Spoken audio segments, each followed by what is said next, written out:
स्वागत है आप सभी का हमारे एक और नए वीडियो में। आज के इस वीडियो में हम लोग जामिया मिलिया इस्लामिया का जो बीएससी ऑनर्स का कंप्यूटर साइंस का एडमिशन है उसके बारे में बात करेंगे कि अगर आपको बीएससी ऑन सीएस में एडमिशन लेना है तो आप किस तरह से ले सकते हैं।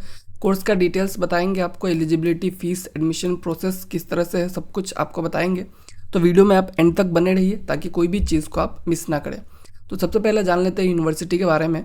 तो जो आपका JMI है वो एक सेंट्रल यूनिवर्सिटी है और नेक एक्रेडिटेशन का बात किया जाए तो हाईएस्ट ग्रेड जो होता है A++ वो उसको मिला हुआ है।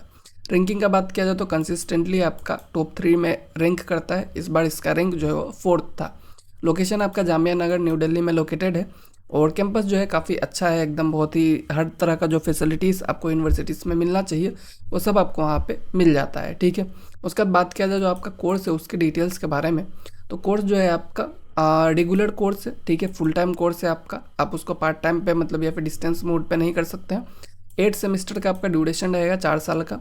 सीट अवेलेबिलिटी का बात किया जाए टोटल सीट्स 40 है, जिसमें से 30 आपका रेगुलर है और 10 जो है वो सेल्फ फाइनेंस है, मतलब कि इसमें आपको ज़्यादा पैसा देना पड़ेगा। इसके बारे में हम लोग आगे बात करेंगे।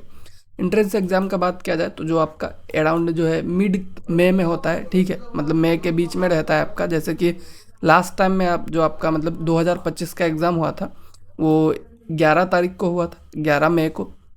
तो उसी के आसपास आपका इस बार भी जो 2026 का एग्ज़ाम है वो हो सकता है। ठीक है, तो इस तरह से आपका जो है एग्ज़ाम और कोर्स जो है वो होने वाला है।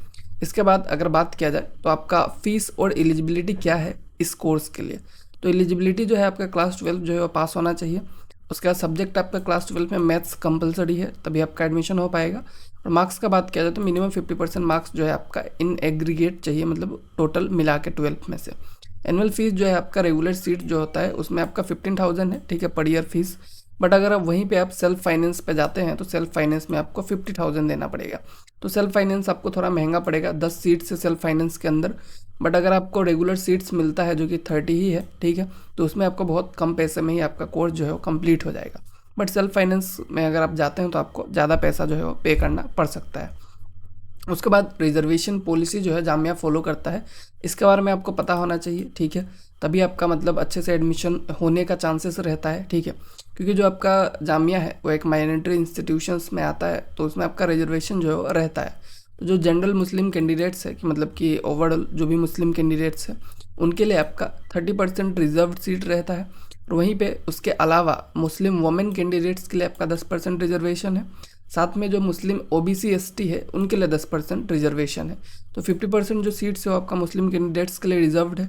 उसका जो आपका PWD कैंडिडेट्स है उनके लिए 5% रहेगा। और जो जामिया स्कूल से पढ़े हुए लोग हैं जो कि इंटरनल जामिया स्टूडेंट्स है उनके लिए 5% रिजर्व रहेगा। और जो कश्मीरी माइग्रेंट्स है उनके लिए भी सीट्स जो है कुछ परसेंट जो है रिजर्व रहता है। तो ओवरऑल आपका 60% के आसपास सीट जो है रिजर्व रहता है। 40% जो है उसमें कोई भी इंसान जो है इन जनरल जा सकता है। ठीक है, तो इस तरह से आपका सीट रिजर्वेशन है, इस चीज़ को आप अच्छे से समझ गए होंगे। तो इसी के हिसाब से अगर देखा जाए तो अगर आप मुस्लिम कैंडिडेट है तो आपका जो सिलेक्शन के चांसेस है वो बहुत ज़्यादा है, क्योंकि आपका सीट जो है वो ऑलरेडी रिजर्व्ड है। इसके बाद अगर बात किया जाए एडमिशन का टाइमलाइन किस तरह से रहने वाला है, ठीक है, कि मतलब कब आपको क्या करना होगा। तो मार्च में जो है आपका जामिया का एडमिशन फॉर्म जो है वो रिलीज़ हो जाता है। जब आएगा तो हम आपको यहाँ पे ज़रूर बताएंगे। ठीक है, उसके बाद आपका मई में क्या होता है, जामिया का एंट्रेंस एग्ज़ाम होगा जो कि आपका कंप्यूटर साइंस के लिए होगा। उसके बाद आपका एंट्रेंस एग्ज़ाम के 15-20 दिन बाद आपका जो रिजल्ट्स आ जाता है जून के आसपास। फिर जून जुलाई में ही आपका जो काउंसलिंग एंड एडमिशन जो है वो लिस्ट वगैरह आ जाता है और आप जो है एडमिशन में पार्टिसिपेट करके अपना सीट्स को जो है कंफर्म कर सकते हैं। ठीक है, तो इसी तरह से आप जो है इस कोर्स में एडमिशन ले सकते हैं। और अगर अप्लाई कैसे करना है अगर बात किया जाए तो आपको अप्लाई करने के लिए सबसे पहले आपको जामिया का जो एंट्रेंस एग्ज़ाम है उस पर आपको अप्लाई करना पड़ेगा, क्योंकि ये एक नॉन CUT कोर्स है। ठीक है, CUT से आप इसमें नहीं जा सकते हैं। एप्लीकेबल मतलब आप यहाँ पे BSc ऑनर्स कंप्यूटर साइंस के लिए अप्लाई कर सकते हैं और आपको मतलब डायरेक्टली जामिया के पोर्टल पे अप्लाई करना पड़ेगा जब इनका खुद का फॉर्म जो है वो रिलीज़ हो जाएगा। ठीक है, तो इस तरह से जो है आप उसमें अप्लाई करके जा सकते हैं।